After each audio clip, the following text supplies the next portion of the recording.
Perhaps a man's character was like a tree, and his reputation like its shadow. The shadow is what we think of it. The tree is the real thing. Abraham Lincoln.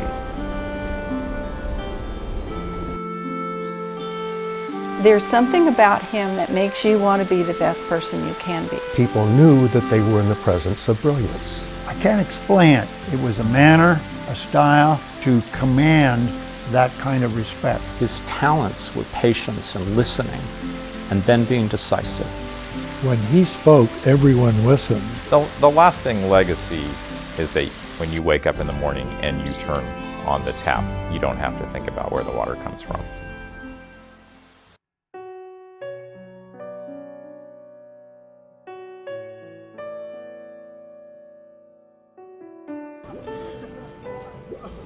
In Riverside, California, family and friends gathered from around the country and across the world to celebrate with a man whose grace, elegance, and statesmanlike demeanor has inspired generations of men and women who have known him. So accomplished and nationally recognized as a water law attorney is he, that the United States Supreme Court named him a special master. He led Riverside's successful effort to integrate its entire public school system at the height of America's civil rights strife in 1965, a story of national significance. He led the foundation that spearheaded the drive to save Riverside's iconic yet troubled Mission Inn in the 1970s and 80s. Today, the inn serves as the cultural and financial catalyst that has defined Riverside's downtown economic renaissance. He has litigated some of the most difficult and contentious water law cases in the history of California, and his advice has been sought by some of the most prominent individuals in the United States. Proclaimed Riverside's Citizen of the Century, he is universally considered one of her all-time greatest residents. A loving and engaged family man who also places the highest value on his faith and innumerable friendships. His name is Arthur L. Littleworth, and he has lived the quintessential American life, a good life.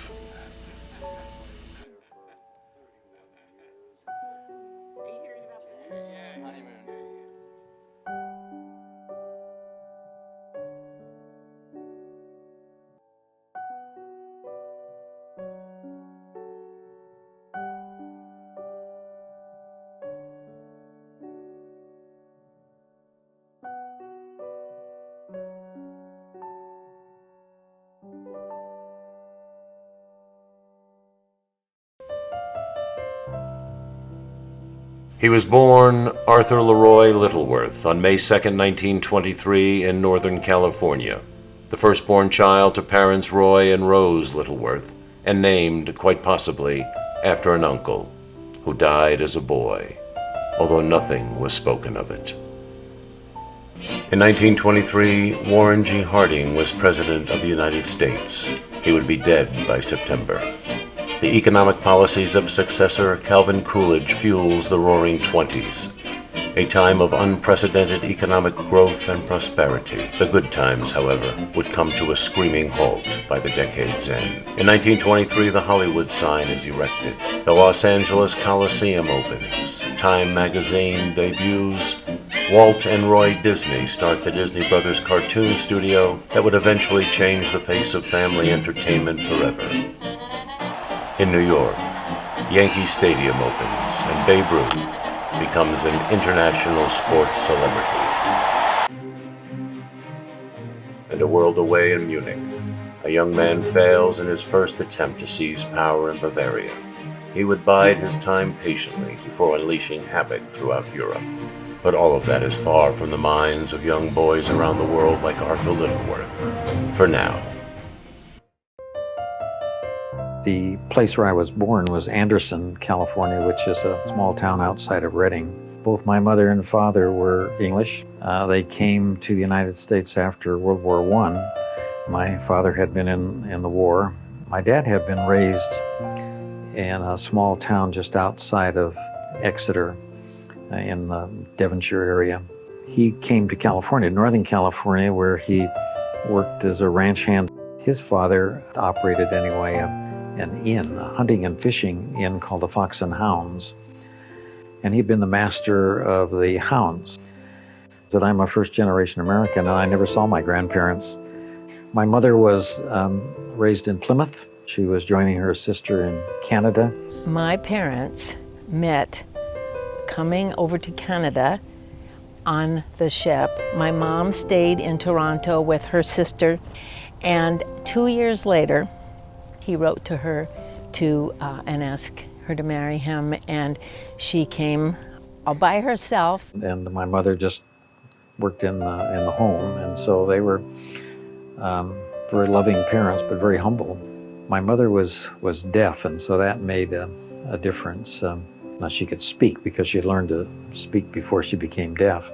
If sign language was known, it wasn't in our family. I mean, she lip read reasonably well, but we had to pay a lot of attention to trying to always communicate with her.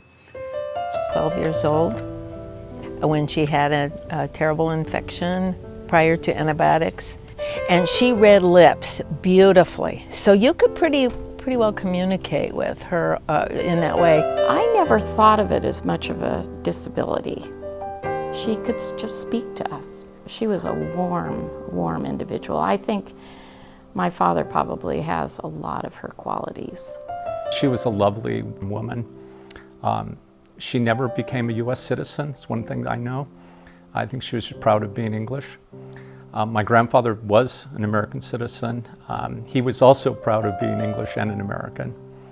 So he was a quiet man, pretty gentle man. My dad used to tell me that there were all these stories about how much money people were making in Los Angeles. This was a great place to go. It was booming. They packed up everything they owned in a old Ford Tin Lizzie, and they came down to Los Angeles when I guess I was about maybe 2 to 3 years old. Well, I went to Woodcrest Elementary School. Yes, I was always able to raise my hand and say I had the answers. And I sang in the boys' choir there and became a Boy Scout at that point to sell magazines for a little pocket money, sold newspapers, used to cut lawns on Saturdays. I'd always been interested in history and English and writing and government and things of that kind. In October 1929, the U.S. stock market crashes, ushering in the Great Depression. Lasting for nearly a decade, it was the longest, deepest, and most widespread economic downturn of the 20th century. At one time, as many as 33% of Americans are unemployed. Additional misery is in store as savage winds start to blow across America's drought-stricken Great Plains. The Dust Bowl causes damage to 100 million acres, and the migration of roughly 3.5 million people during the 1930s. Many are headed west to California. And like countless others during this period, the Littleworth family would not be immune to financial hardship as well. We were, today I guess we would consider to have been quite poor. I never thought of us as being poor. I went to Bret Harte Junior High School. I was the graduation speaker for my graduation class. I then went to George Washington Senior High School in Los Angeles. Had about 3,000 students. Other than my parents, the first person really had an influence on my life was one of my teachers there, and she taught history. And she said, "Arthur, I'm going to tell you what you're going to do in this school." And she went down the list. I was going to be student body president. I was going to be head of the scholarship society.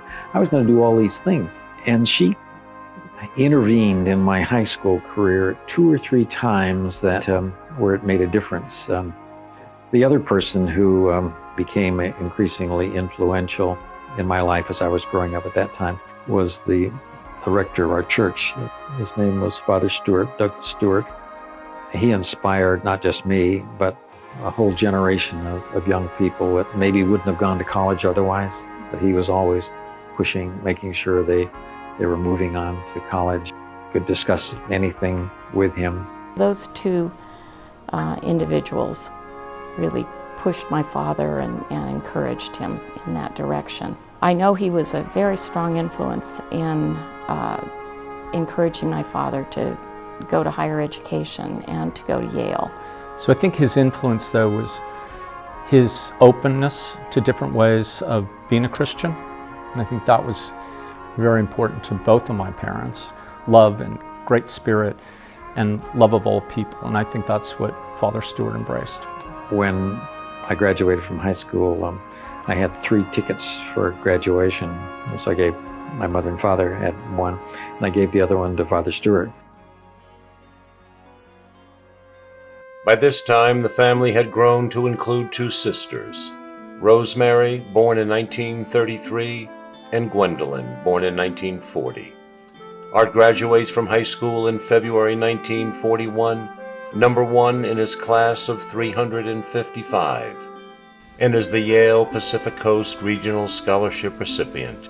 Takes 2 advanced algebra courses in the evening that are required by Yale, and is tutored throughout by high school math teacher Francis Lawyer and English teacher John Brandon, as they see to it that Art successfully completes the Yale application process.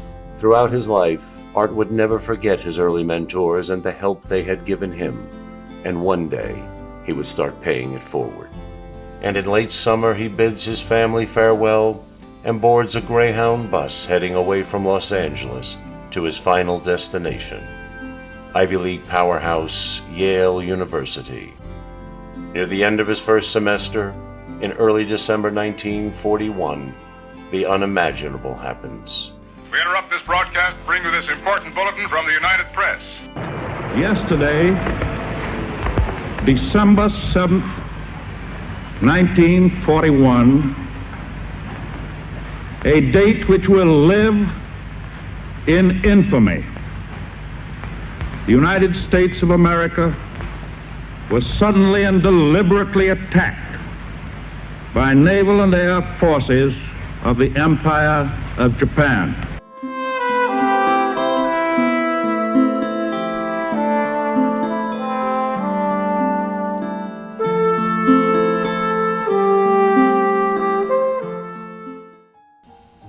As America enters the war, many universities across the country shift to year-round class schedules and offer men an option. Enlist now and graduate upon return from service, or join the reserves, graduate, and then enlist as a commissioned officer. Yale is no exception, and Art chooses the reserves. I did join the Marine Reserve. You had to have 20/20 vision, which is perfect eyesight. When I took the Marine Corps physical, I had perfect 20/20 vision. And I guess it was really the following spring. It would have been in spring of 43. It would have been. I wasn't able to pass the eye test. And so they said, well, I couldn't stay in the Marine Corps Reserve. They said, well, we'll give you a medical discharge and send you home. And you can then maybe have some more choices. No, that's not right. And I'm really quite healthy. I just didn't have perfect vision. So anyway, the idea that I was not going to do anything more was just absolutely unacceptable. So I reported to the draft board, and they said, well, you have a medical discharge and you finished for the war. We can't take you into the service unless you waive that medical discharge.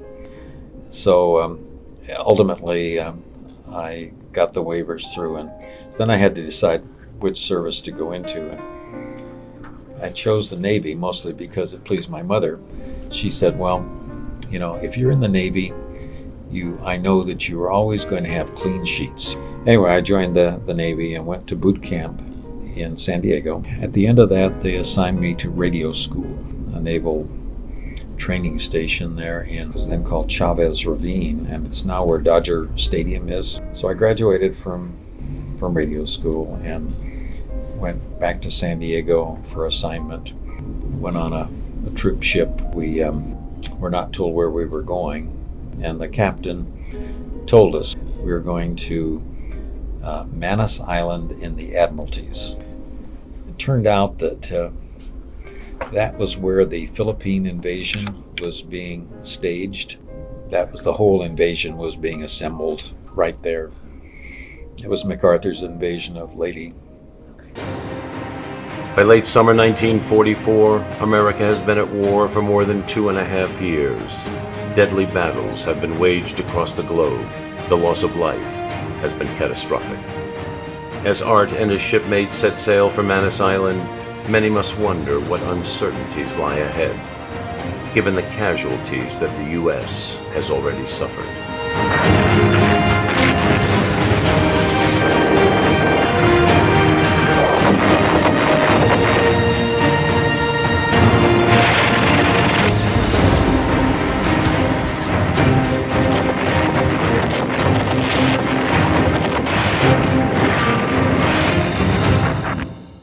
I finally got orders to join a ship. The ship was the USS Currituck. It had about a crew of about 1,200 people. It was the flagship for the 7th Fleet Naval Air Force. It had an admiral aboard. And I found out on the island of Morotai, ultimately got to Leyte. And Leyte was getting bombed all the time. And one day, I'm told that the Currituck is in harbor.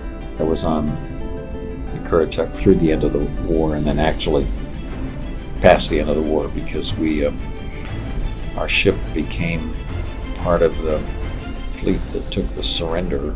He talked about a typhoon, and the typhoon was terrible. And it's one of the typhoons that was probably towards the invasion or coming back to the Philippines to retake, and there was a terrible typhoon. And that waking up in the dawn, seeing none of the ships, and learning later how many had been sunk, and simply a fleet of ships would all scattered. And it was one of those memorable events. And he's also on one of these islands I talked about. While he was waiting, an ammunition ship exploded. It was a terrible, terrible loss of life. So he didn't shy away from the terrible stuff. But the war didn't scar him. He had had both, silly adventures and some very serious times as well. Remember, glorious moment at San Francisco, and all the ships that were coming home would fly all their flags. It was right about New Year's Eve, New Year's Day, right in there, and we were all in dress uniforms, and there were lots of people. I actually totally surprised my mother. I was 5 when he came home he'd been in the Philippines. We were out playing, and I remember him walking up the sidewalk. My sister saw him first, so he greeted us, and that was wonderful. And then we went into the back door of our house, and my mom was in the kitchen with her back to the door, and I remember he came through the door, threw his duffel bag into the floor, and she felt the vibration. She turned around. Oh, she was so excited. I remember that. And we were all so happy to see him. Her name was Evelyn Lowe, and she had been a friend of Art and his family for years through services at their church. Especially fond of Art's mom, Rose, Evie, as she was known, was 4 years younger than Art, and he had not paid much attention to her in their youth. The age difference doesn't seem to matter as much. Once Art graduates from Yale and returns home for additional military training. The years, it seemed, had changed the both of them. When I came back from the service, went to church with my mother, I saw this very pretty young woman who had then grown up a whole lot. And so I asked her if I could call her that week. And so she said yes. Evie was 4 years younger than I. And there was a football weekend at Stanford, and I invited her there. Actually, that's when we became engaged. When I went to Stanford, I sort of looked on graduate school as just my 4th year of undergraduate work, although I got a master's degree out of it. I thought that I might like to be involved in the State Department. There was an article in Time magazine about Yale Law School. The mission really was to groom leaders of the country. So when I had been accepted, I had also become engaged. And Evie had not been out of California. We decided together, really, to go east. And maybe it's a good thing for both of us to start our marriage. We were married 2 weeks or so before we left, and our trip across we had a week at Laguna, and then our trip across the country was sort of a honeymoon. We took a couple of weeks, so that was wonderful. That's how I got to Yale. Those were days when we had practically no money, but wonderfully happy days.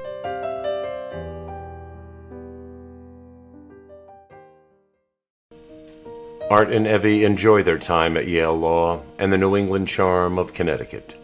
Art excels in school and graduates in 1950. The couple decide to head back to California to be closer to family. Upon their return to Los Angeles, Art is eventually offered a job at prestigious Gibson, Dunn & Crutcher and is given the weekend to mull his decision. That very same day, Art has a happen chance meeting with a young lawyer at a Yale alumni luncheon, who invites Art to come out to the small community of Riverside, some 50 miles east, and interview at his firm, Best & Krieger. The small but venerable law office is hiring. My wife and I drove out and we met with Gina Mildred Best and Jim and Lois Krieger and John and Marge Babbage and Jerry and his wife all on that Sunday. And it was clear they were just all extraordinary people. And so we had sort of an agonizing decision. He walks up Riverside's Mount Rubidoux that day to think about his decision. He and Evie would still be close to family, enjoy the small town ambiance that they had come to cherish at Yale, and perhaps be able to make a difference. We finally decided that this looked like a community where we wanted to settle, and I think we've never regretted that decision. And as he looked out over the city from Mount Rubidoux that day, he could not possibly have imagined how he would soon enough start to impact and help shape the future trajectory of this small community. Arthur L. Littleworth is on his way to Riverside. He joins the firm in the fall of 1950. Managing partner Jim Krieger becomes a mentor to Art and introduces him around town to community and civic leaders. Urged by Jim to be active in a host of service organizations from the outset, in 1955, Art is named Young Man of the Year by the Riverside Junior Chamber of Commerce. You know, I'd done divorces. I was on the State Bar Committee, Resolutions Committee for Domestic Relations, and I taught a banking course in commercial law out here at UCR. And, you know, you do all the kinds of things that, that sort of a general practitioner would do. By 1957, Art and Evie have two small children, daughter Anne, born in 1952, and son Todd, who is 3 years younger. In 1957, a verdict is reached in a long simmering lawsuit initiated by and favoring Orange County that serves to severely restrict the water supply of Riverside. Litigation between parties, which commenced in 1951, would eventually last 18 years. The arc of Art's legal career is about to take a dramatic upward turn and also provide him greater clarity.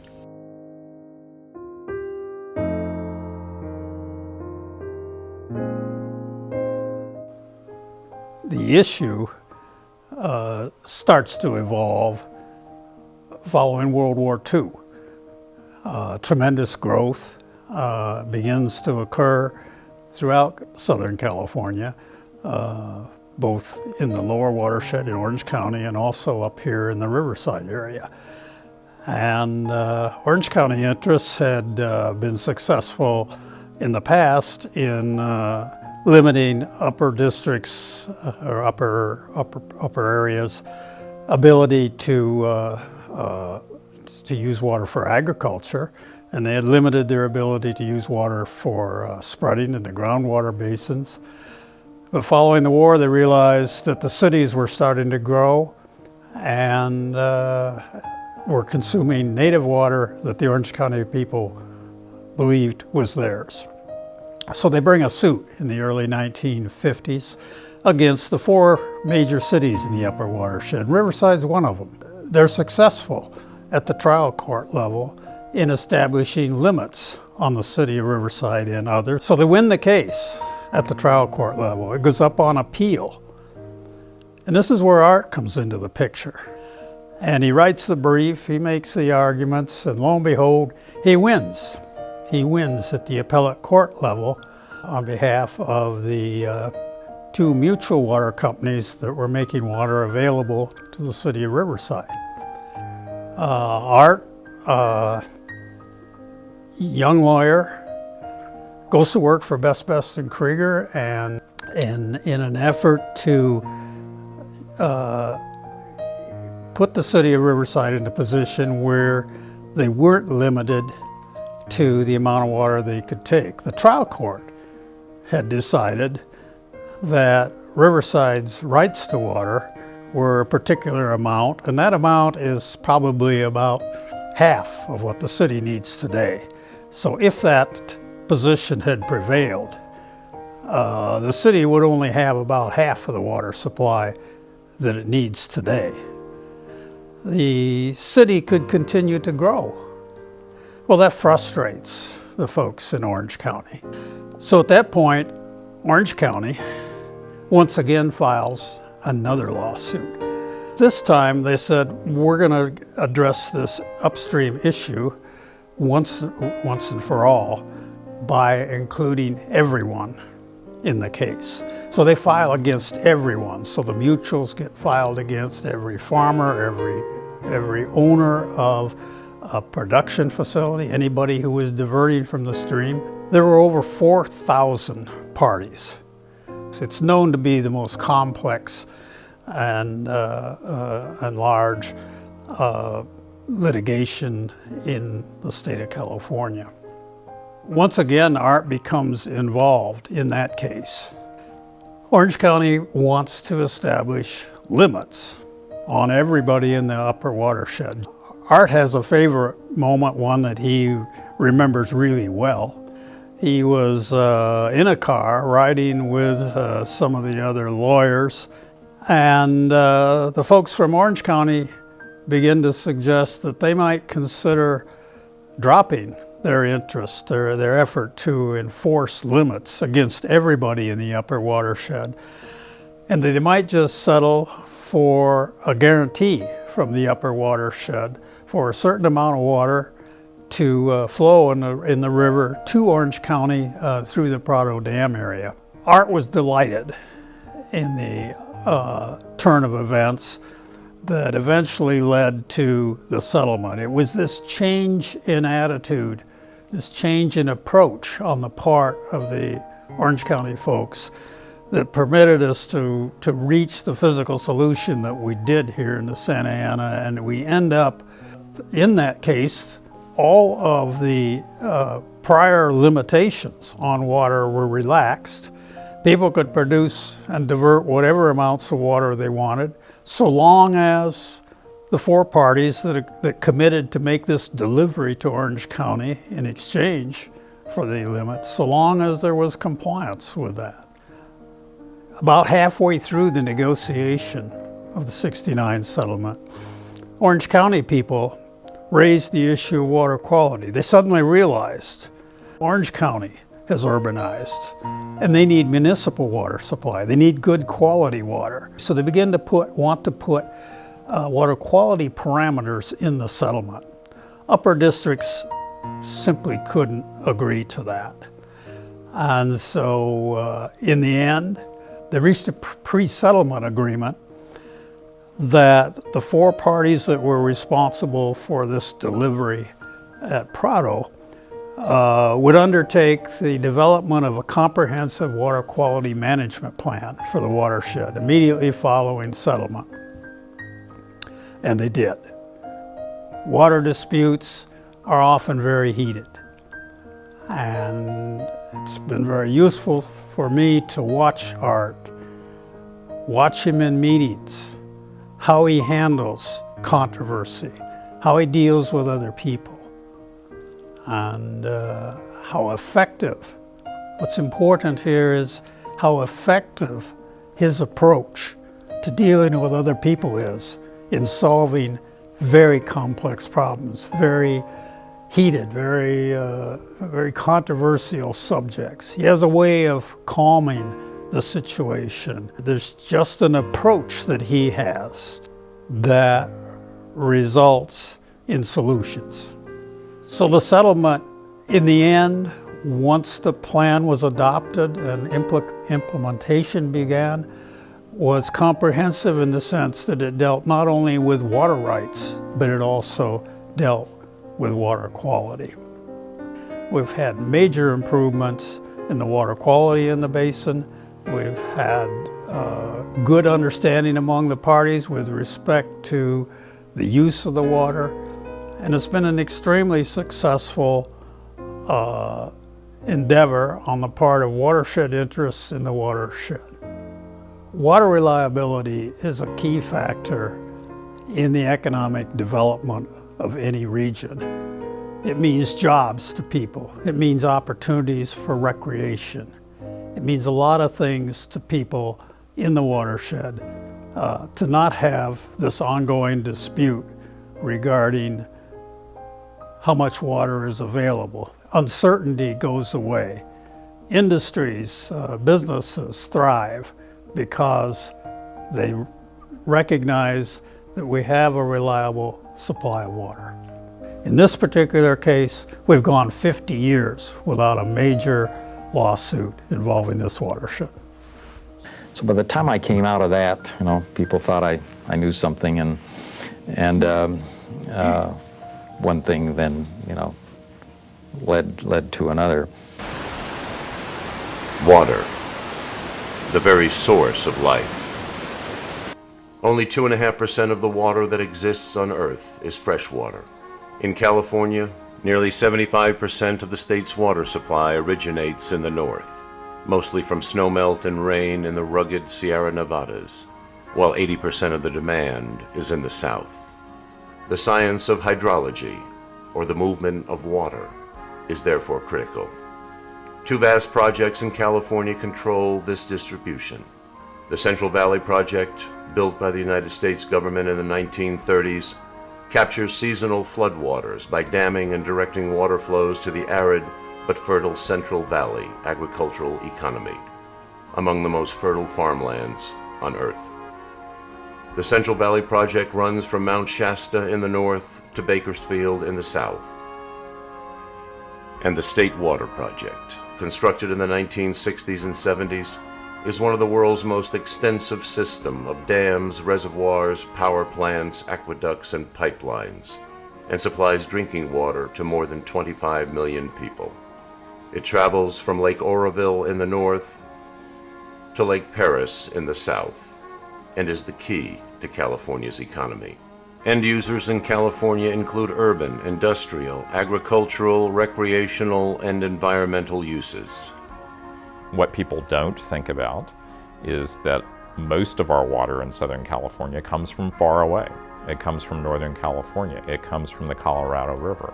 Art Littleworth has helped make those projects happen, has helped continue those supplies. Art had his hand in the construction of the State Water Project. The State Water Project brings water from Northern California to Southern California. Without that, Southern California, as we know it, wouldn't exist. So it's really not exaggerating to say that because of art, that when a drop of water is delivered for consumptive use in Central or Southern California, the vast majority of it has been touched in one way or another by a Best Betchen Krieger attorney, and that's due to Art Littleworth. By 1965, Art's law practice focuses almost entirely on water law. In the community, he is now president of the Riverside Unified School District Board of Education. But at home, he is simply dad to his two children. We had very, very few rules. Growing up, we had no curfew. But we knew what those rules were without being told. We knew we had standards. If we disappointed our parents, as my sister and I, both my mother and father, if we disappointed them was the worst punishment we could get. And they sort of set what we expected to do without ever having to talk about what we shouldn't do. And it was quite remarkable, I think. When we were doing things, there were always sort of teachable moments. But if we strayed, they would nudge us into the right direction. You know, at home, Dad was, I guess the thing that we remember the most is he worked. He had a desk in the bedroom, and he worked at that desk, I just think every day of his career.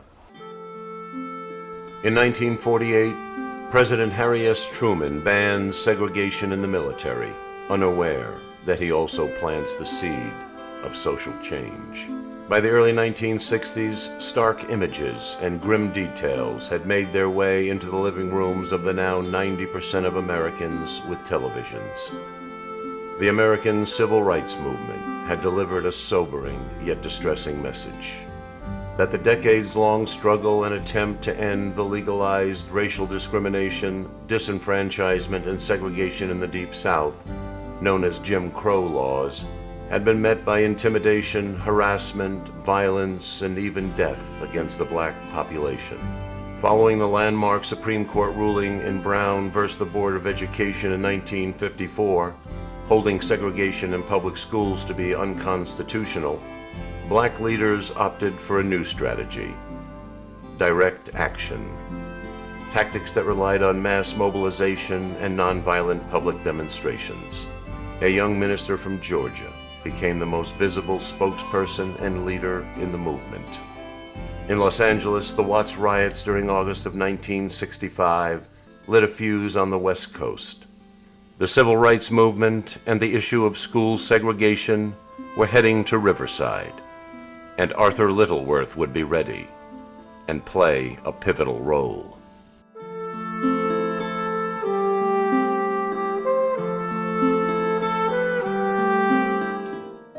In 1958, one of the school board members was retiring in midterm. I had been involved in the school bond issues and was appointed.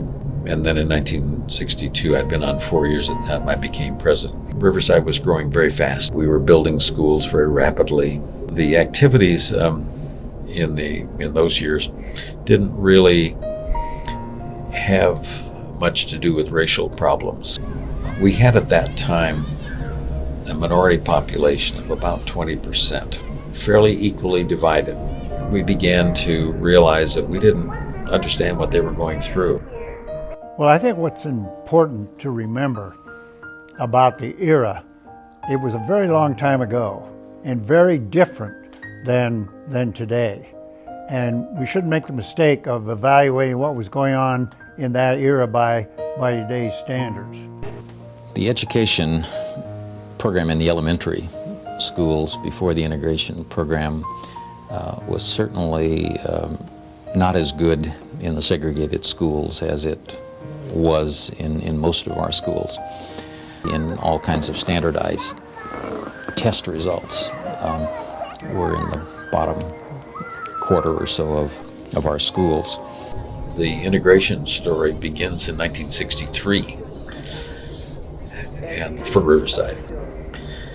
And for the first time, I began to realize that there were problems, racial problems in the schools that I was not aware of. And we determined that we needed to do something about this.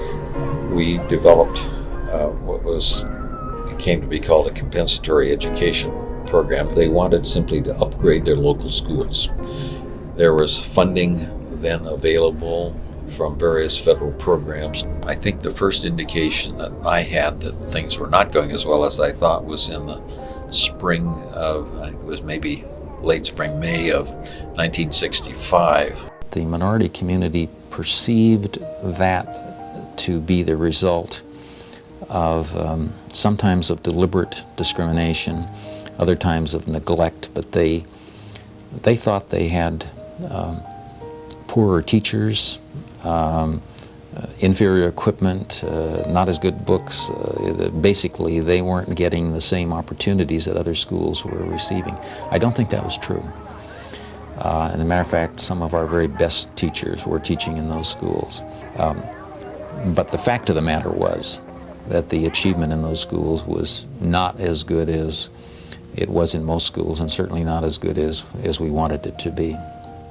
We had 3 totally segregated schools, elementary schools at that point. We had then probably another 2 or 3 schools where the minority population was very heavy, probably more than half.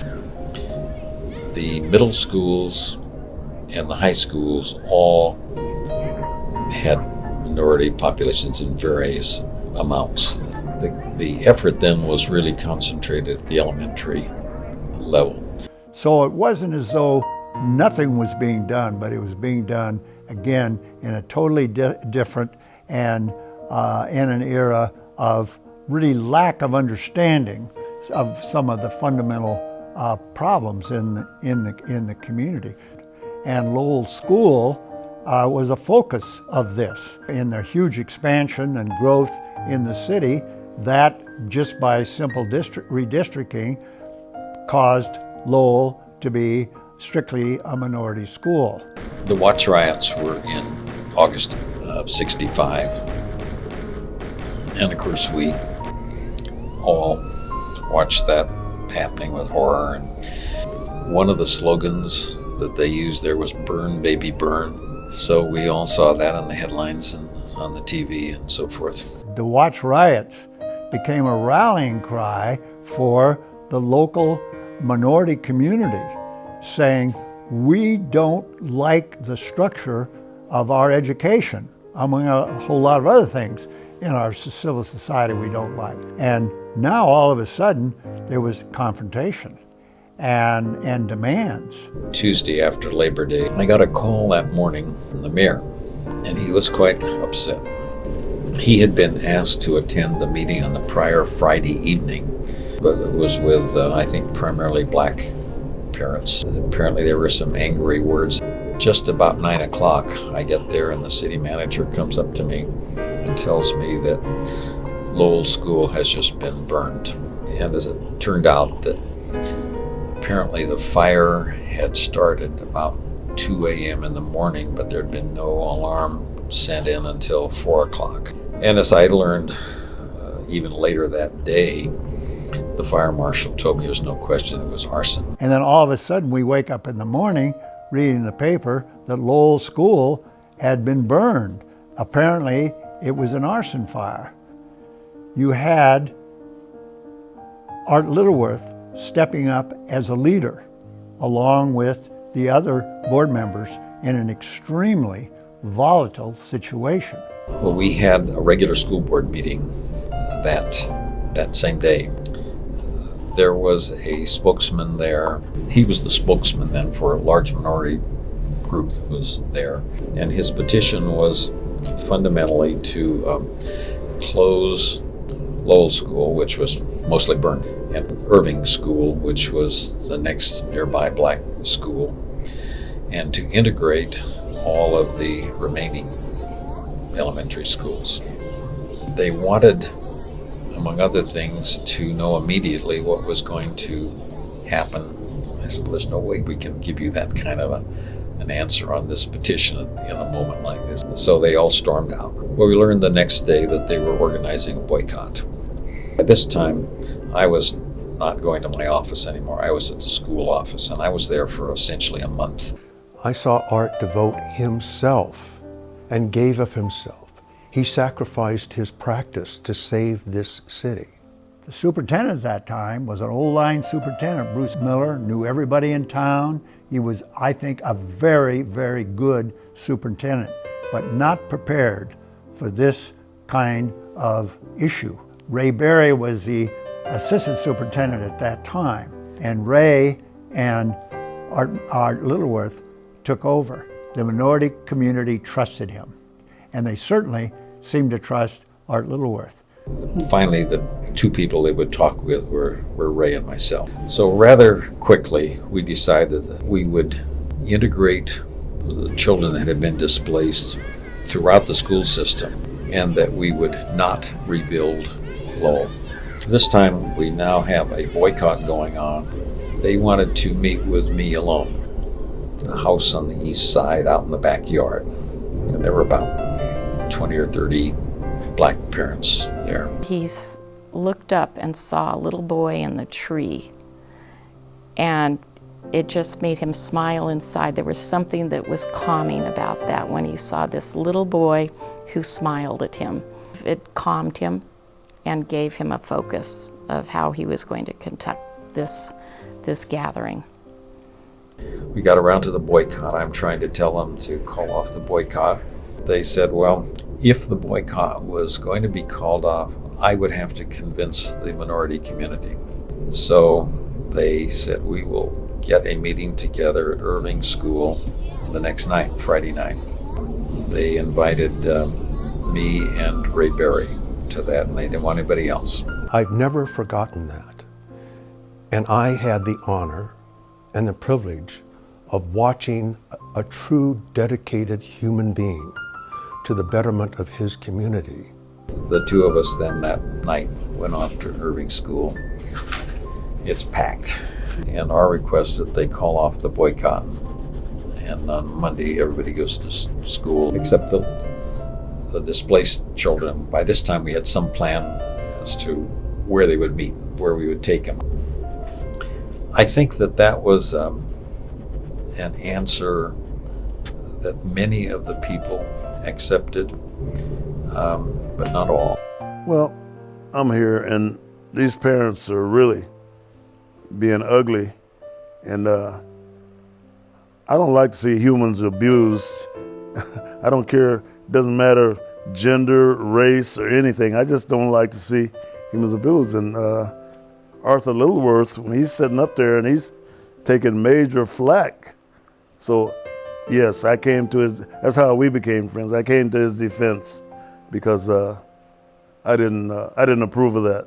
Till today, Arthur and I still remain friends, and he remembers that I was there to try to bring some sanity to it and tell him that he was trying to do the best he could under the circumstances.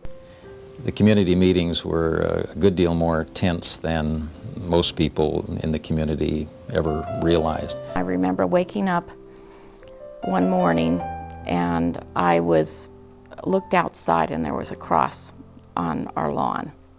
And I quickly went in and told my parents. And it was after that time that we went to another home. There was security.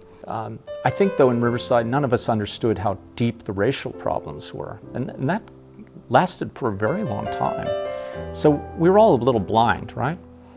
And it took a long time for people to realize how difficult the situation was, and went way past the integration in Lowell School. That Monday, the boycott was on. We had virtually no minority students in school. You know, our custodial staff and most people were pretty much not there. We had another school board meeting on Monday. It was again jam-packed. I began to think that we had almost more of a community problem, and I began to feel it was essential that we become one community and one people. We agreed in principle at that meeting, and we asked for 30 days to develop a specific program. So Art Littleworth sat and calmly listened to this. His great strength, very calmly listened to everybody. And he said, I suggest 30 days. If you will give us 30 days, we will come back to this meeting with you and we will present a plan. In the meantime, we will work with you on that plan.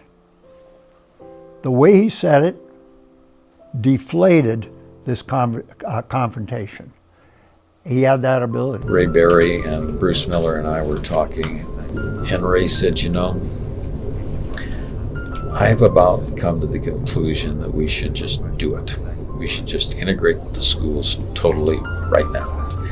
Nobody had done this in the country.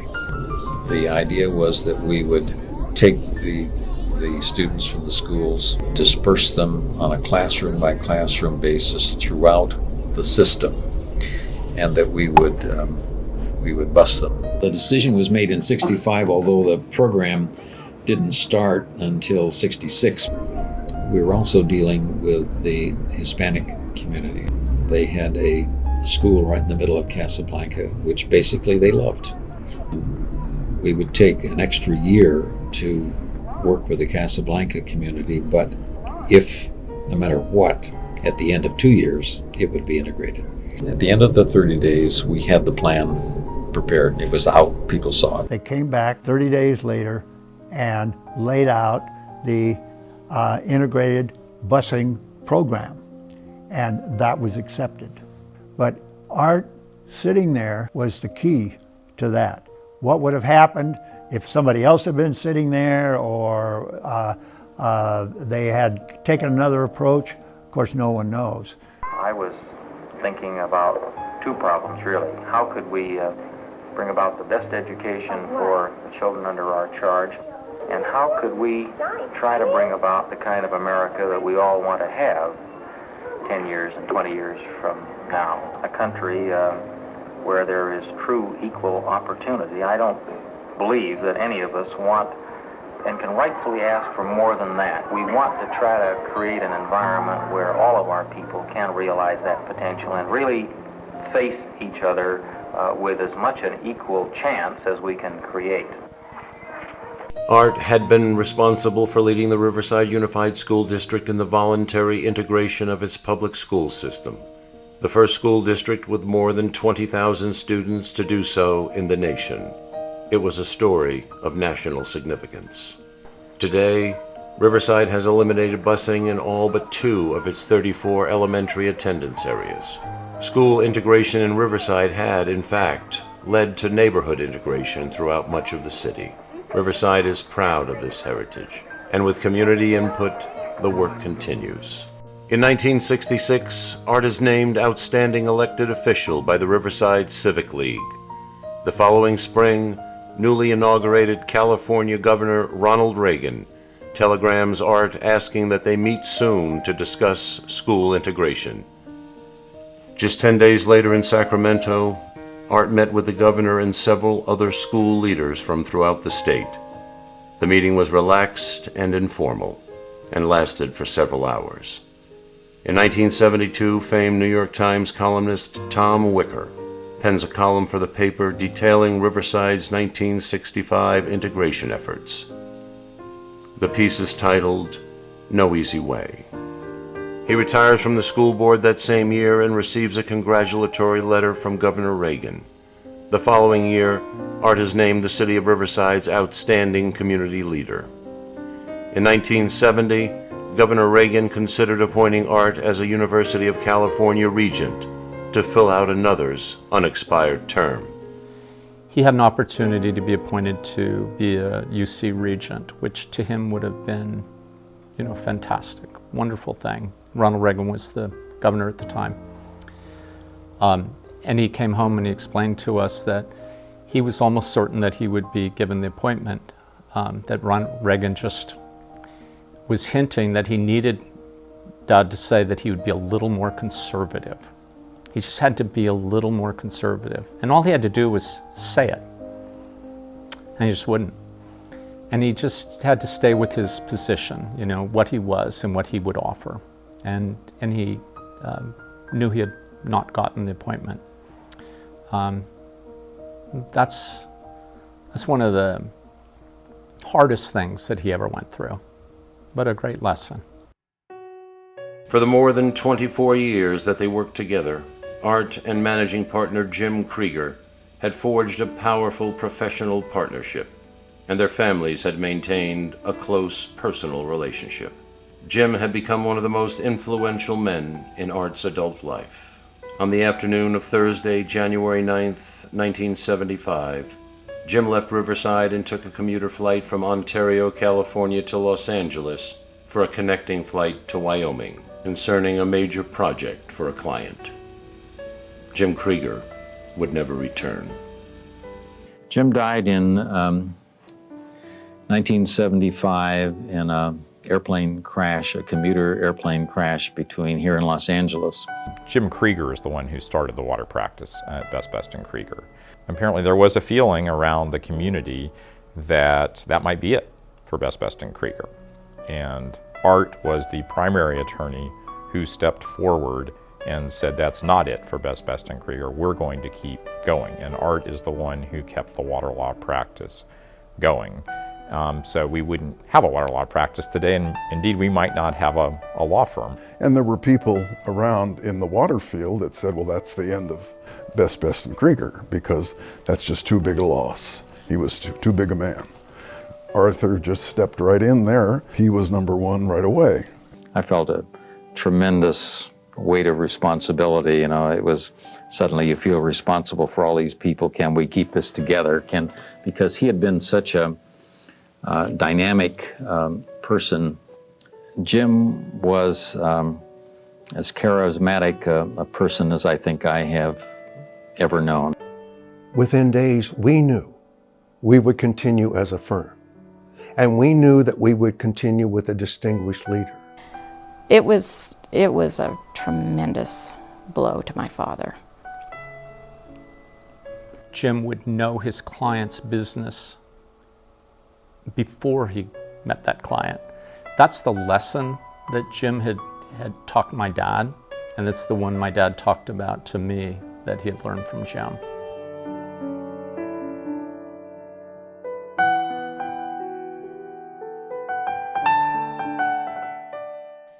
By 1970, Riverside's downtown business district had been in steep decline. The city's fabled Mission Inn Hotel, long the public face and cornerstone of the community's vibrant past, was in decay. Years of mismanagement and neglect had taken its toll. To many, the property would be best served as a parking lot. A small group of community leaders and volunteers, however, disagree and step forward to take charge. Among them is Arthur Littleworth. Well, of course, the Mission Inn was a vestige of the great hotel era of the late 19th and early 20th century. And Frank Miller, who is, of course, an icon in Riverside history, was a showman, basically. And he built the inn in such a way to have this experience. As they moved in to the era of the automobile and then into the Depression, this Grand Hotel concept pretty much faded away. But the Mission Inn held on. An amazing building, and really a collection of buildings. And when I moved here in 1950, it was just the center of both economic and cultural life.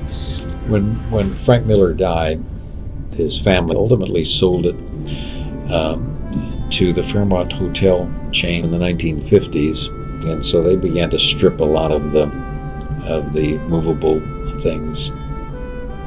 Ultimately, it went from their hands to somebody else. It was operated by a trustee in bankruptcy.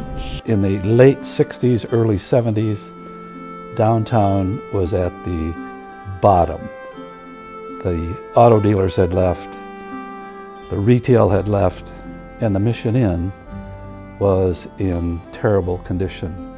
The charge that I had was to set up redevelopment all over Riverside, and especially in the downtown area. There were a lot of voices that said, the Mission Inn has failed, no one can make a go of it, we might as well give up. Prominent Riversiders still viewed it as kind of the spiritual hub of Riverside. And so they wanted to do something. There were bankruptcies and sale and resale. There were voices that said it's too important to let it go. It started with the Friends of the Mission Inn, Esther Klotz, Sue Johnson, Beverly Wingate, many others. So the redevelopment agency tried and tried to figure out what to do with the Mission Inn. Then there was a suggestion that it be turned into an old person's home, that it be torn down and just turned into a parking lot. It It was struggling along with just a few people occupying a couple of those rooms as apartments. That was the situation in 1976. Riverside's downtown was in sad decline. Art Littleworth and a handful of other people provided a kind of, again, a kind of mentorship, a kind of leadership, a kind of vision, importance of that into downtown, to identity of the city, to the future of the city. Naysayers came in and said, let's get rid of it. And Art Littleworth was one of these who felt otherwise. Finally, we realized that one possible option is acquisition by the City of Riverside Redevelopment Agency. And under the law, we were able to buy properties and then lease them for renovation or use. Two primary people that stepped forward were Tim Hayes. His family owned and operated the Press Enterprise. He was the editor and publisher. And the second was Art Littleworth. By 1976, we had sold our first bond issue of $4 million, and that was to make a big impact on bringing downtown back. Again, with Tim and Art, and primarily Art, here we were asking the City Council to spend $2 million of the $4 million to purchase this failing rundown Mission Inn. We promised the City Council if they would step forward and buy the Mission Inn that we would form an entity, a foundation if you will, to help run it and restore it. I took that to the City Council. The City Council, without discussion, approved the formation of the foundation with the 16 names that we provided. Primarily because we were able to say Art Littleworth has agreed to be the chair. Art was a very effective, very influential, very special person. Art had a special manner. He commanded respect in a gentle way. We all felt good to be in a meeting with him. We felt good that he was the chair. But Art and I sure did enjoy the transfer of the Mission Inn to city ownership. But we were just so naive about what it would really, take. And it's in bankruptcy, and there were parts that were literally in shambles. Plaster was falling, holes in the wall, debris all over. The sewer system was all broken. We had really never enough money to do anything with, and we gradually began to bring it back to life. Art Littleworth's management style was very low-key. He had a way of expressing himself and giving an opinion that people listened to. I can't explain it. It was a manner, a style to command that kind of respect. And the rest of us could babble on incessantly, or even say the same thing he said, and not command the respect or the attention that he did.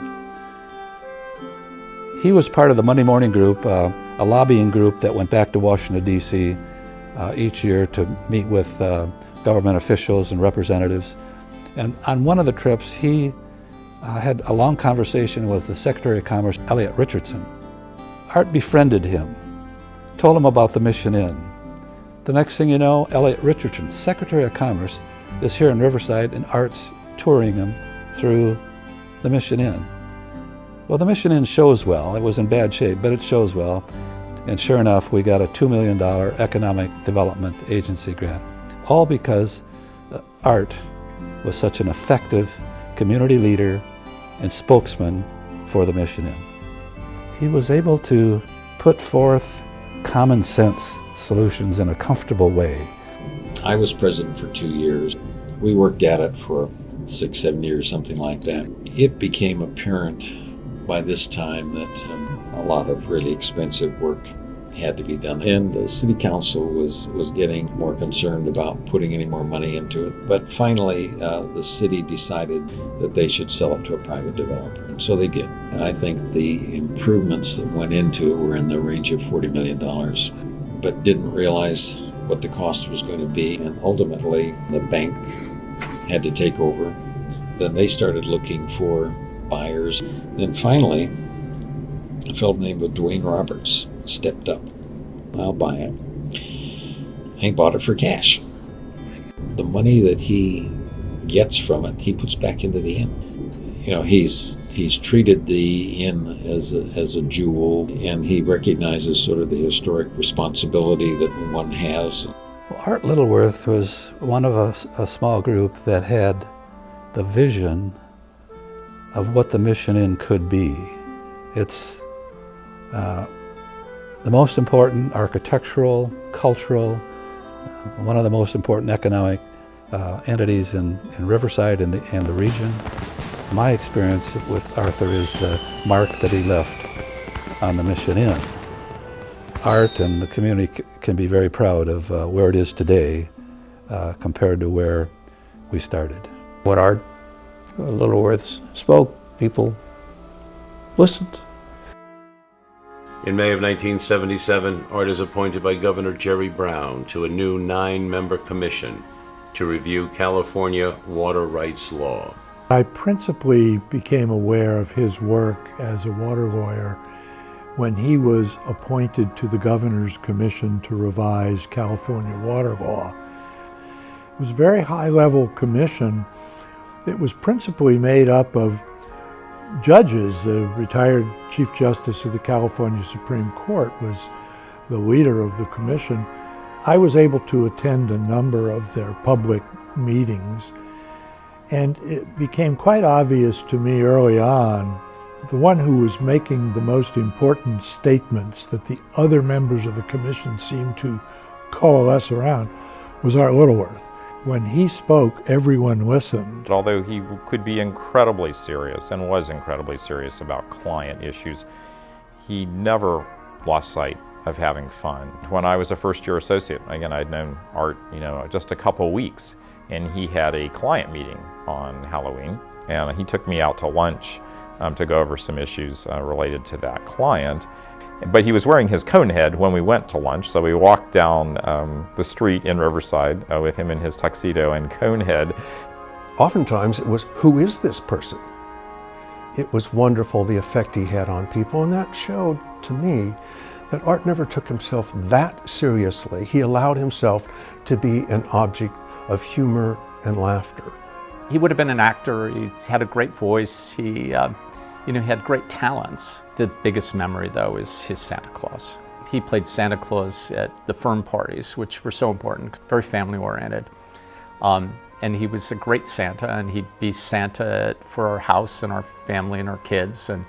And he was great at it, and he loved that. Remember this fellow in a clown outfit handing out candy on roller skates, rolling up in front of the Art Alliance building, and someone says, that's Art Littleworth.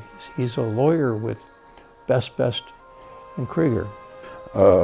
You'd never know this guy in a clown outfit with huge pockets and a red nose was the leader of the leading law firm in the area. It became such an epic Halloween thing. It was like Universal Studios at the firm. Of course, he handed out the tasks, and he recruited some new associates for the Blue Man Group, and they were like traumatized. Everything stopped for Halloween. Everybody participated, and they'd have costume contests and parades and musical performances, and he just loved it. He loves children, and he played with them. As his children grew up, they participated as well. To this day, he loves dressing up. In October 1982, Evie is admitted to the hospital for a severe reaction to a medical treatment that was administered to her. The night before her scheduled release, Art has dinner with his wife at the hospital and heads home. Later that evening, Tuesday, October 26, 1982, Evie Littleworth dies suddenly of a heart attack. She was 55 years old. Well, I remember a phone call from my father saying that she had passed away, and it was so traumatic, and he was so sad. I learned she had died at 11 o'clock that night. One of her great fears is that she was losing her hearing. And the fact that her great strength was music, that was terrifying to her. She was being treated to try to prevent her from going deaf, which we knew would be terrible for her. Really, really would have been terrible. Her illness was something that we thought was, workable. She was young, and it was unexpected. My brother picked me up at the airport, and the two of us just embraced my father and just sobbed and just held one another. I've never seen him so affected. It was difficult. I tried to talk with him, but he was bereft without Evie. She went into the hospital and she didn't come out. It was a great shock. That evening he was over at our house and we talked about the future, and I remember him saying, "I don't know what I'm going to do." But that was something he handled himself, and he handled it very well. We got the call, shockingly, that she had just passed away. He adapted, so well. It was hard. I loved her very much. She would encourage us to be independent. She was such a vibrant personality. I was newly married. We were starting a family, and I probably wasn't as aware some of the deep grief that my father had. It was very sad. It was very sad, but certainly by the time we would be gathered, we'd have lots of laughter and joy. She was a people person. She loved ordinary people. She really pushed back against any kind of social climbing or snobbery. We knew it was a terrible loss for us. Today we know it's a terrible loss for our children not to have met her. But I think also it wasn't so terrible for her.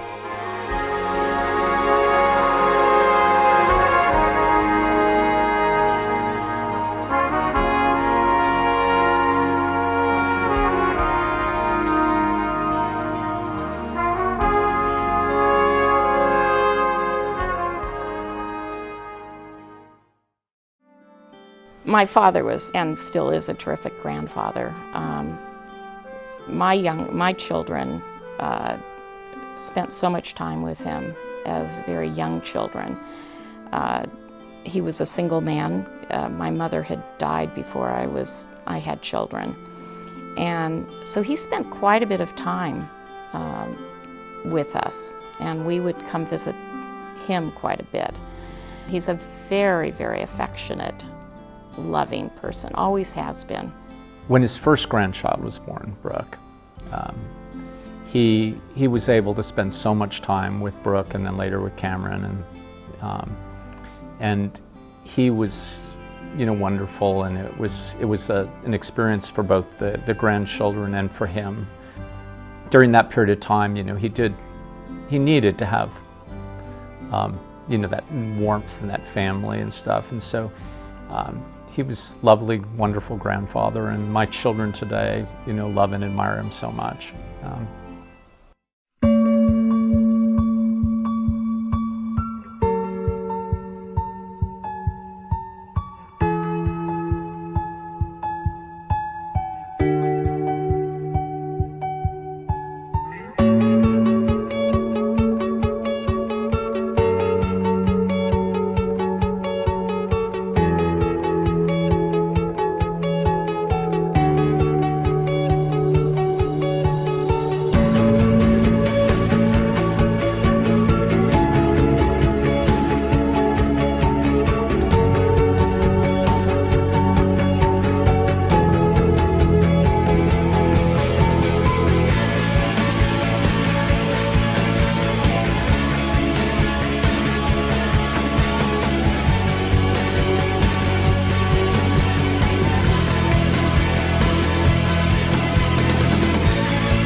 Now alone after 35 years of marriage, Art is sustained by his faith, family, and friends, and decides to throw himself headlong into work to keep busy. And by the end of the decade will be universally recognized as one of the most preeminent water law attorneys that the United States has ever produced. Meanwhile, in Northern California, East Bay Municipal Utility District of Oakland, known locally as East Bay Mud, was defending itself in a lawsuit that had been mired in pretrial legal wrangling for nearly a dozen years. Finally convinced of the need for outside legal expertise, they reach out to Arthur Littleworth.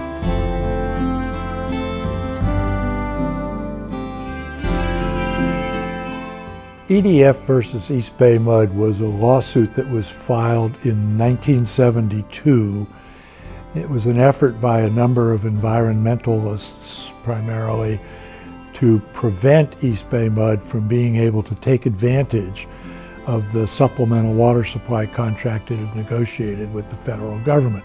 That was a contract to reach out to a point of diversion on the American River and then eventually try and pipe that water essentially 75 miles west to the East Bay area. This case involved a challenge between an organization, East Bay Mud, that was seeking additional high-quality drinking water to serve its 1.25 million customers.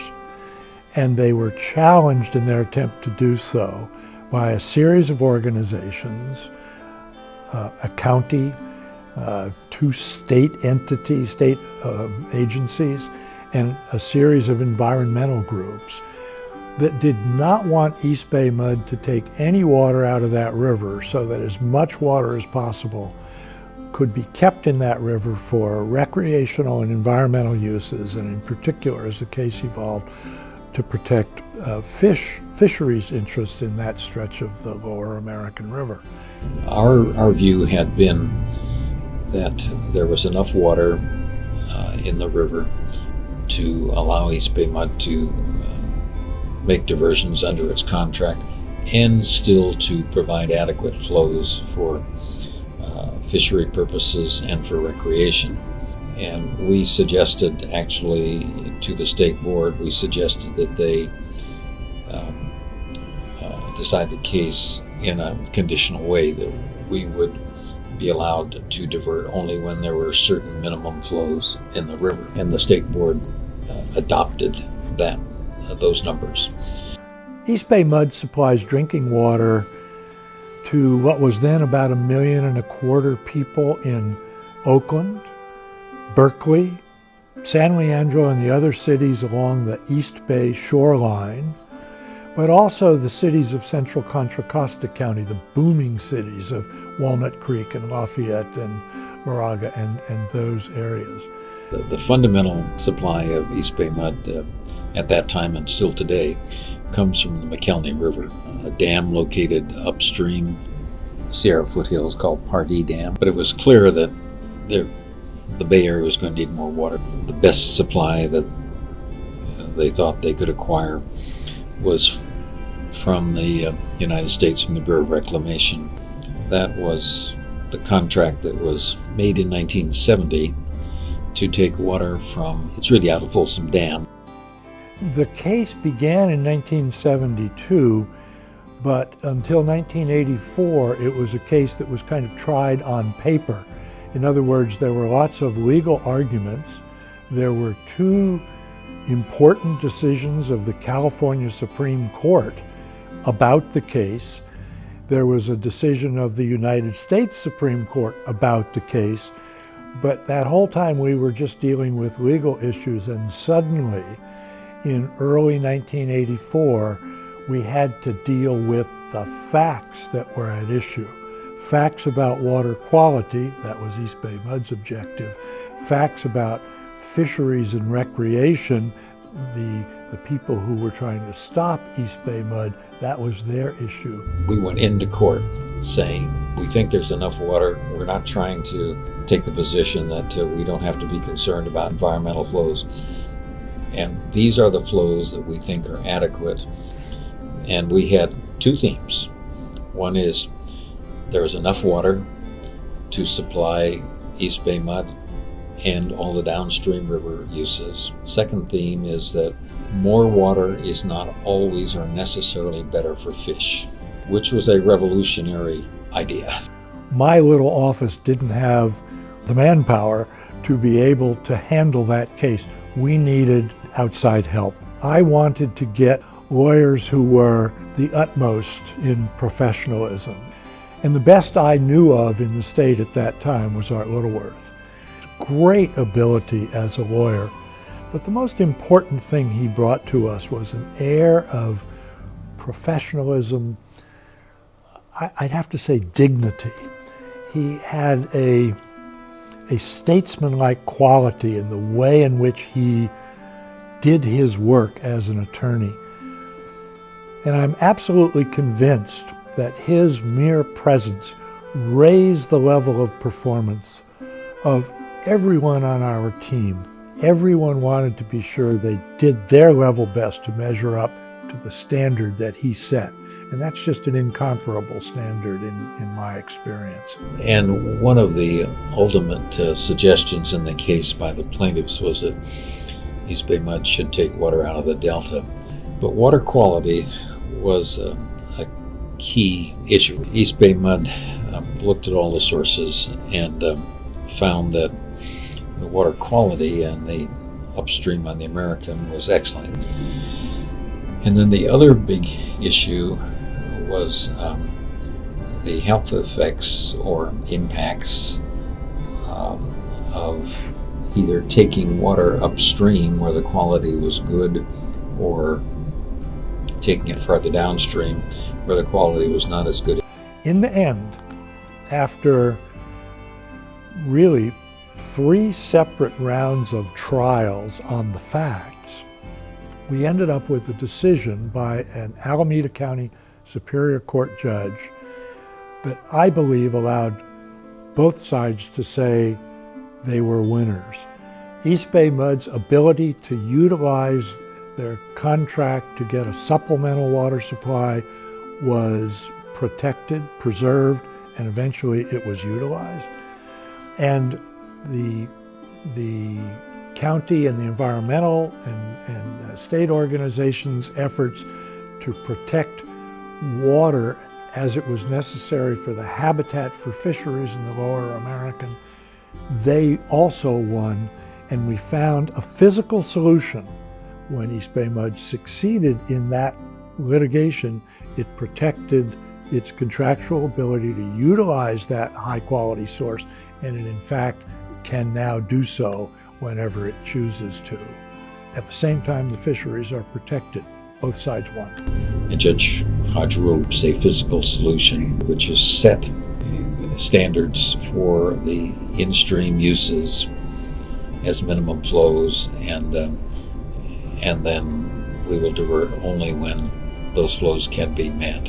The flow requirements were sufficient that it would allow both sides to get what they wanted. The average drinking water consumer in East Bay, when they turn on the tap, when they make their cup of morning coffee or tea, can rest assured there are very, very few higher quality water supplies anywhere in the nation. And Art's work in the American River case ensured the protection of that very high quality water into the future. And for those people in the East Bay who like to drive up to Sacramento and fish in the Lower American River or have their recreational activities there, because of Art Littleworth's work, those people can know that their fisheries or their recreational experiences up there can also be of a very high quality level, because the work that Art Littleworth did helped protect those interests also. I've only known 3 lawyers in my professional career who I would consider to be capable of having that impact on a case. And of those 3, Art was clearly the best. Understanding the law extremely well knowing what the client's objectives were and knowing how their problem needed to be solved, and then figuring out a way to cast that in a reasonable light. And on top of all that, an incredibly gracious man, always very classy, treated the opponents very graciously as human beings. All those things are what made Art preeminent. Brilliance, fairness, dignity, and respect at all times. It is preparation. Preeminence also demands, quite certainly demands, humility. I told him that so-and-so had said he's the finest lawyer he'd ever met. He said to me, "Don't you get tired of that? Sometimes people saying that to you," meaning as a lawyer. And that was important for me. I think about it now. It was a moment of that sense of, his value, of his sense of worth for me as well. In 1987, while doing some work around the house on a Saturday morning, Art's phone rings.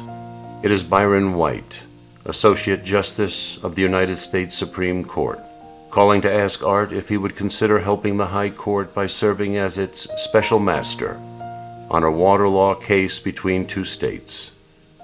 It is an honor that had been accorded only a handful of water law attorneys since the United States Supreme Court's inception in 1789. Arthur L. Littleworth is about set to reach the absolute pinnacle of a legal career. During the time that Art Littleworth was representing East Bay Mud, he was approached by an Associate Justice of the U.S. Supreme Court, Byron White, who told Mr. Littleworth that the court was interested in appointing him to serve as a special master in a dispute between two states. And Art, being the professional that he is, and knowing that he had a duty of 100% loyalty to his clients, responded to Justice White and said, "I'm sorry, Your Honor, I don't believe it would be appropriate for me to take on the role of special master. At the same time, I'm discharging my duties to my existing clients." So he said no. What a hard thing to do. Not much more than 8 weeks later, the phone rings again, this time at the office. My office was next to Arthur's, and I heard his secretary one row down saying, "No, I'm sorry, he's not here." Who is this? Justice White, she said. It turned out to be Whizzer White, John Kennedy's appointment to the United States Supreme Court.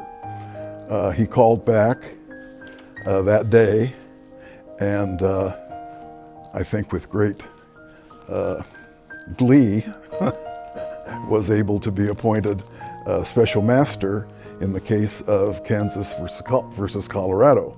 And it was a wonderful opportunity for him, and very good opportunity for the United States Supreme Court to get a good water lawyer doing work that frankly none of them would have been able to do without help in one way or another. Justice White called again, and I remember getting a phone call from Art, and I remember vividly when he said to me, "Bob, I can't tell him no twice." That is a clear demonstration that you have reached the absolute top rung of the water law ladder when the United States Supreme Court says to you, "We want you to do this." And they asked Art twice.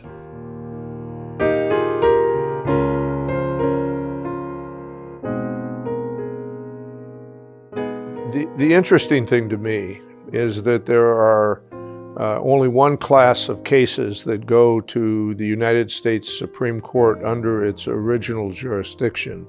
And those are cases where one state actually files a lawsuit against another state. Often it has been how to share water, and that's what we had there. It was a suit between Kansas and Colorado over the Arkansas River.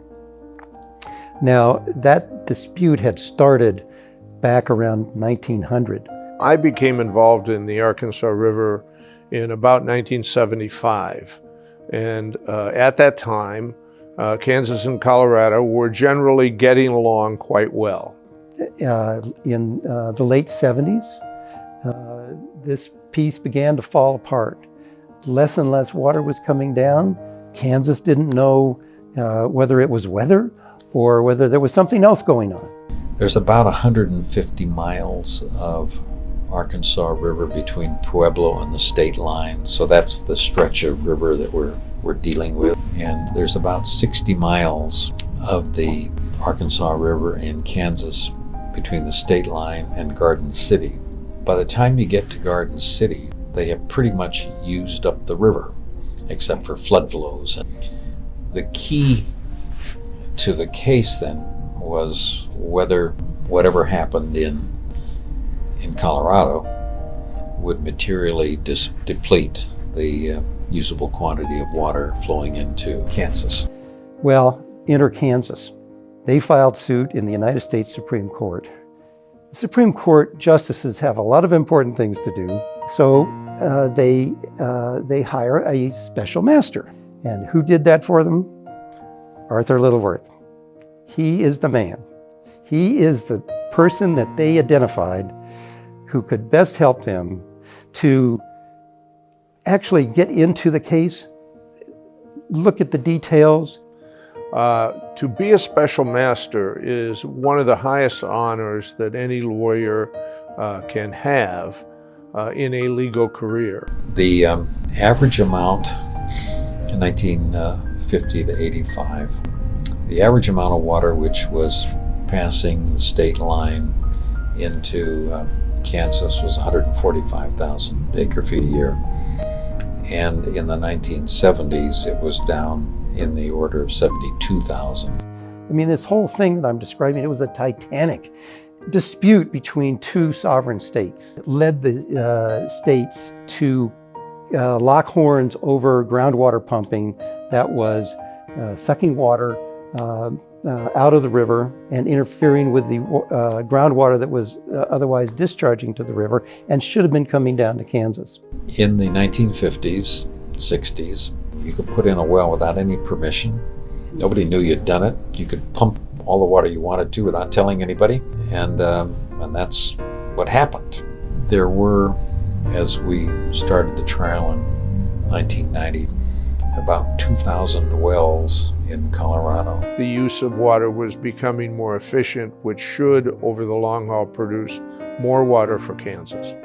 Kansas was not satisfied with that response, alleging 3 separate damaging activities in Colorado. And the 3 activities were the way in which the Trinidad Reservoir was operated on the Purgatory River, the way in which the Pueblo Reservoir was operated on the main stem, and the failure to curtail the use of large capacity irrigation wells on the river. So Arthur Littleworth was appointed in 1987 to take on this important job. He did such a good job that sometimes the court would just say, we're going to quote the special master on this issue because he did such a nice job of saying why this position is correct. And that is, to me, when you can provide the language that the court actually wants to adopt verbatim in its opinion, it's not something that I can remember ever seeing in another Supreme Court decision that was reviewing a special master's work. I represented the state of Kansas, and so we had a long period of discovery, and then we went into trial. Trial in this case lasted 275 trial days. Most full-time litigation trial lawyers don't have 275 days of trial in their career. Over a period of 13 years, and with trips up to the 9 justices and back several times, this case lasted from 1990 to 2003 in terms of actually being in trial. And in fact, this case was the first United States Supreme Court case in which a model was used to determine the final outcome of the case. And it was Mr. Littleworth who decided that that should happen. large-scale computer models were used to replicate the ground and surface water system.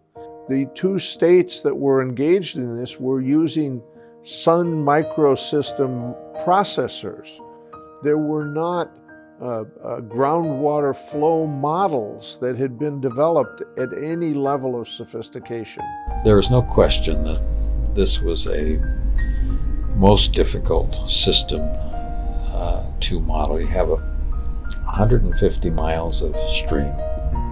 You basically have to account, in order to make that model work as well as possible, you've got to account for every drop of water that comes into the system, how it's used and goes out of the system. And to be able to explain to the U.S. Supreme Court how it worked, why it was reliable, why the results of the model that he selected actually were reasonably accurate in predicting and representing what had gone on in the Arkansas Valley and what could go on into the future. As the computer modeling ultimately was to show, Kansas was not getting its proper share of the water even in the early years, starting in 1950. This had never been done before.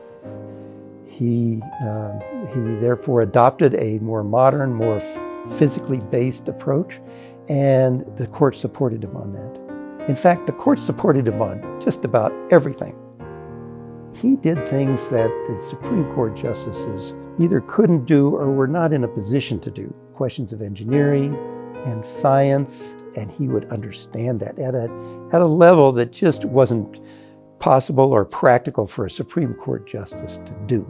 It's amazing even now to think about how good a judicial demeanor Arthur Littleworth had in the courtroom. He was also very good at encouraging agreement. He, I think, encouraged my opponent, Mr. John Draper, and me to treat one another collegially. In part, the result of that, Mr. Draper, who was the attorney for the state of Kansas, and I have over the years become friends. He is the most amazing gentleman, a calm but commanding presence. The states of Kansas and Colorado have now proceeded, since the final decision was rendered in the late 1990s, to work together for the intervening 20 years without any conflict at all. You could count on a couple of hands probably the number of people that have been special masters in water cases in front of the United States Supreme Court. For a water lawyer, you couldn't get a higher honor, to be honest. It is a case about very, very complicated water law issues. Most lawyers never practice in water law. Most judges have never had a water law case in practice. And so when this case came before the court, who did they call? Well, they called the most knowledgeable lawyer with the greatest reputation for integrity and, of course, hard work. And that was Arthur Littleworth.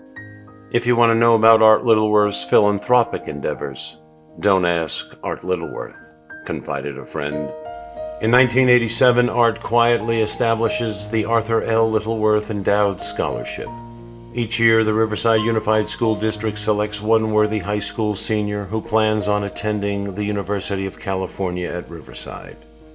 UCR Littleworth scholars in good standing will receive scholarship monies for each of their undergraduate years. As a scholarship recipient himself, Art understood what it meant to both need and receive help. And he had never forgotten the men and women who had mentored and inspired him in his youth. Arthur Littleworth would now start paying it forward. I've become much more confident in what I'm doing. This scholarship truly has changed my life. I think it's changed me as a person, truthfully. I don't think I would push myself as hard without them as the role models they've been for me in my life. I can't say enough how generous Mr. Littleworth was for being able to give me the opportunity to pursue what I wanted to do. I didn't have to worry about the stress of having to work several jobs as well as the student loans and having to pay those back right after college. I try to talk to a lot of students and tell them that whatever you want to do in life, if you find something you're passionate about, find a career in it. I like to be confident in everything I do, always do everything 100%. And I think the confidence part is that there's certain things that hold us back, and you have to be able to go over that wall and be able to venture out and do new things. For me, this scholarship was a support system, and I got 2 awesome role models from it. So all 4 years, it was me telling Peggy and Arthur about things I was doing, things I wanted to do, and I was always met with incredible support and excitement about what I was doing, and it just always made me want to push more and do more. If you're able to do it, help someone else do it as well. If there's any way that I can make an impact or say thank you, it's trying to recreate that in my own self of trying to help as many people as I can. Sometimes they need a mentor like Mr. Littleworth had that inspires them to be able to realize that their dreams are possible. It's just you need that push, and if you're able to do that, I think that's huge. So follow your dreams, not anybody else's but your own. And I think I've finally hit that point where I'm doing what I want to do.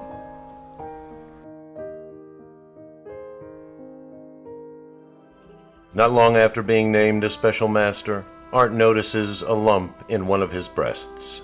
Medical tests reveal a malignant tumor.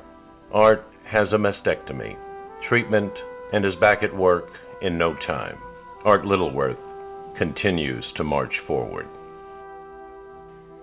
In the early 1990s, Art is reacquainted with Peggy Shaw, whom he had known through mutual friends for a number of years. This time, however, life has something else in mind. I first met Arthur when I was part of a catering group called A Movable Feast. We started out as a group of people on the board of the local Riverside Hospice, and we got together and offered dinners for the fundraisers. That we would do a gourmet dinner for people, and they would bid a lot of money to have this dinner provided for them. And Arthur was one of our greatest supporters. We would cater for Arthur after our hospice stints also, and that's how I met him. So our very first date was a Rams football game, and to this day I think it was a bit of a test. He was an avid Rams football fan. He is to this day. He had season tickets from 1950 until the day they left for St. Louis. So I think the deal was sealed when he took me Christmas shopping. And when he started talking about her, his eyes lit up. I just knew that this was like, oh my goodness, he's finally found somebody, He was excited, and I could tell that it was a life changer for him. In 1992, while on a trip to Yosemite with friends, Art and the group come to a decision. They would plan trips around the world together to celebrate their friendship and curiosities. They would call themselves the Walk Group, and their trips together would be among the most meaningful times of their lives. The Walk Group is one of the happiest groups and times of my life. Over, I think it was 12 years, and 9 countries we walked, from 12 to 14 miles a day. And as we're walking along, Arthur Littleworth always was leading the pack. He may have been the oldest, but you would never have known it. He was so fit and enthusiastic, and he'd be walking along ahead of all of us. So about every 2 years, we would take walks all over the world, be together for a week. We'd fly in and meet and walk together for a week. The things we saw and learned were wonderful. We had the most wonderful time, and Art chronicled it all with his masterful photography. He is an incredibly talented photographer, and so the only time he would stop on the walk was to take a wonderful photograph, and he was so generous in sharing them with us afterwards.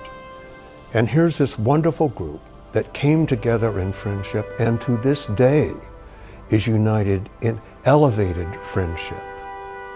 And the laughter that we had during those trips those were some of the best times of my life.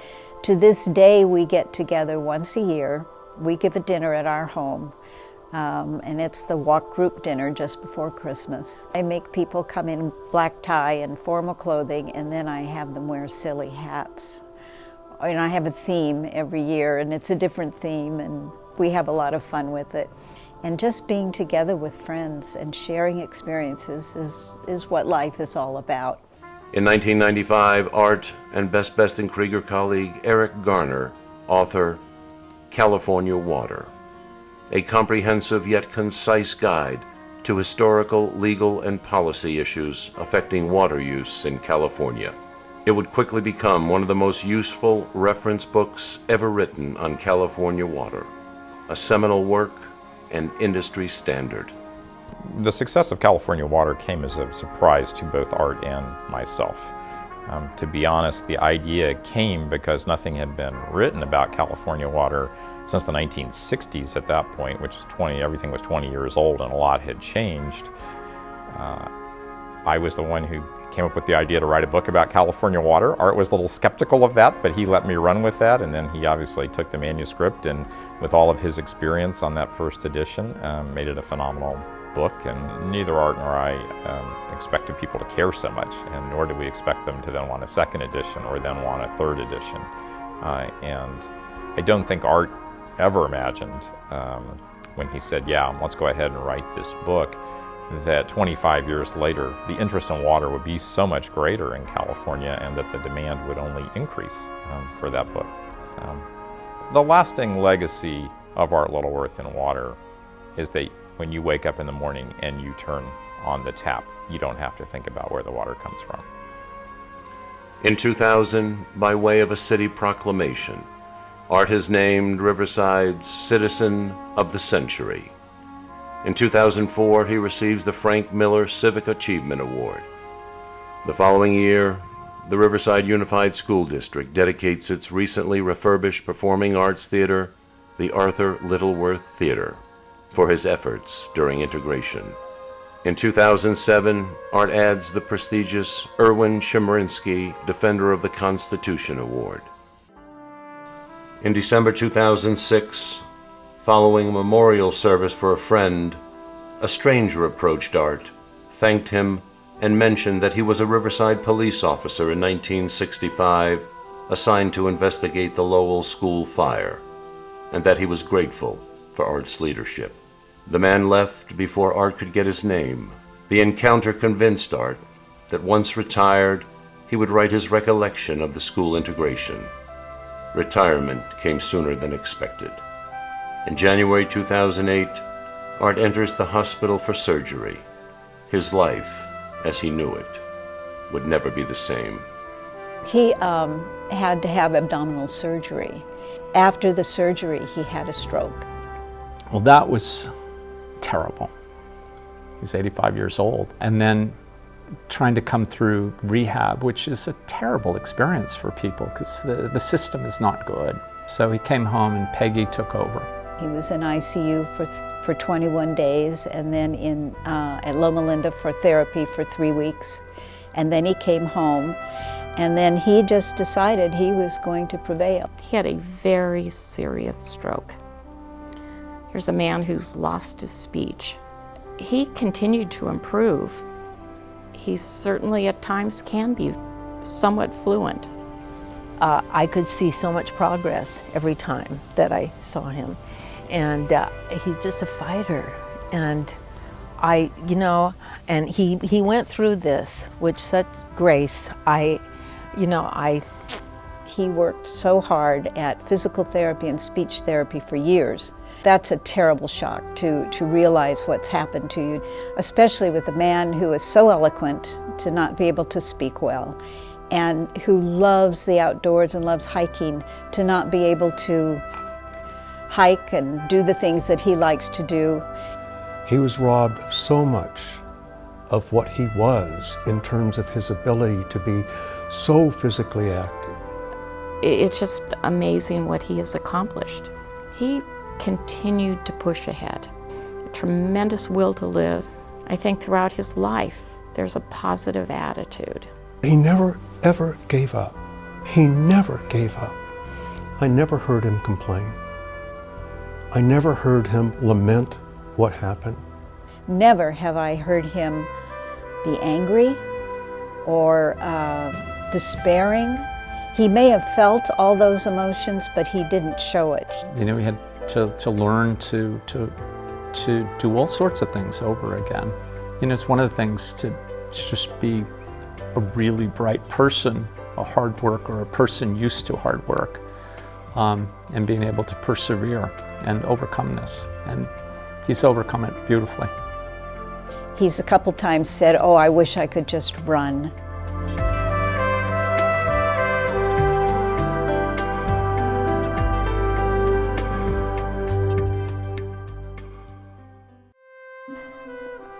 What a gift she's been to him. And she's been a loving partner and a tremendous caregiver to him. How lucky he is to have had 2 wonderful marriages and 2 very different women. You know, Peggy's really made Dad very happy. We didn't have big dinner parties or other things, and we realized that Peggy does that, and so it was a part of his life that was missing. And then Peggy has a house in an orange grove, and so he was able to finally live in an orange grove, which had to be one of the highlights of his life. I think being a little bit of an orange baron is a wonderful thing for him. She has never stopped helping us to laugh. She's never stopped helping art in laughter. She's never stopped supporting art. She is a hero to me. And we all love her as much as we love Art Littleworth now. She is just the best thing that ever happened to him, I think. What Arthur is to water law, I would say Peggy is to entertaining. And she makes everyone who's invited realize what a pleasure and an honor it is to be invited into her home. She's just a wonderful lady, and she amazes me with everything she does, and helping him and doing all the other things that she does. Art's rehabilitation also allows him time to revisit his love of painting, given up more than 50 years ago due to his hectic work schedule and family responsibilities. His talents seem limitless. I've watched him from day one to be such a good painter. And I'm always, every time I see it, it's very inspiring to me to see how good he's turned out and how he's learned, all by himself mostly. And I knew that he could be an artist if he wanted to. He just was good at everything. He's just prolific. He paints all the time.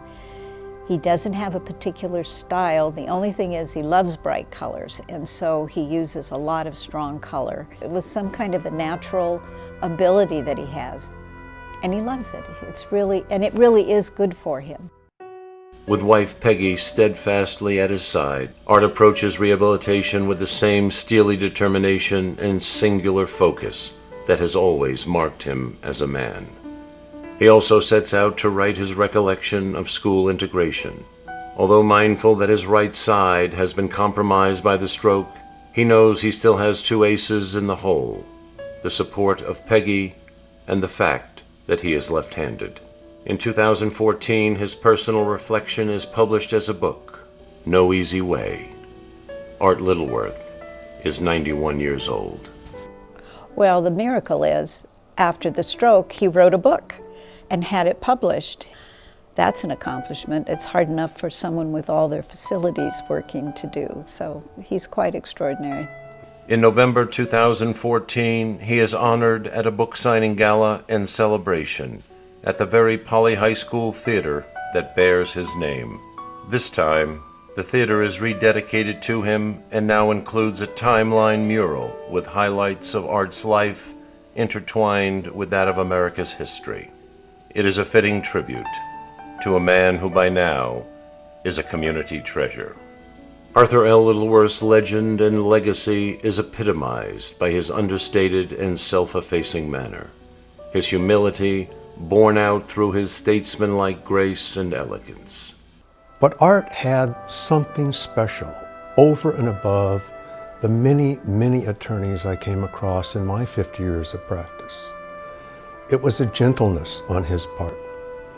And his reputation preceded him, so people knew that they were in the presence of brilliance. There's something special about him, something unique, and I think every now and then we all see somebody, whether it's on a TV screen or give an amazing speech, and think, wow, there's really something special about that person. Art Littleworth is one of those people. You just sit with him for a while and you realize there's something really special about this man. During my time, both as a council member and as mayor, the most difficult decisions that were before the city, I would call Art up and say, Art, can I come to your office and talk?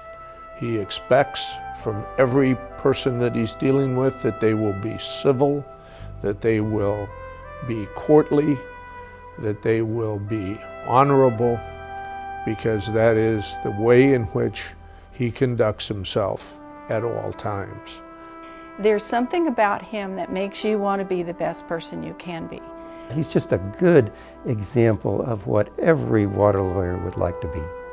I never heard him say a bad thing about anyone. I think that when you look at good leaders, and he was a good leader, you realize that his talents were patience and listening, and then being decisive. How do we best define a good life? Perhaps there are as many different definitions as the number of people we ask, but one thing seems quite certain. We're able to identify it in someone, that special something that makes us follow them, simply by the way they lead their own lives. When asked what attributes one must possess, Art offered this: loving his family and friends, being optimistic, emphasizing the good, appreciating the blessings of life, having a sense of humor, and being satisfied with what he does, a job that we love, coupled with the ability to give. He had become his community's consummate citizen, and citizens like Arthur L. Littleworth will always be by our sides. And for as long as mountain snows melt to form the streams and rivers that journey down to the communities which they sustain, the gentle breezes shall whisper their names.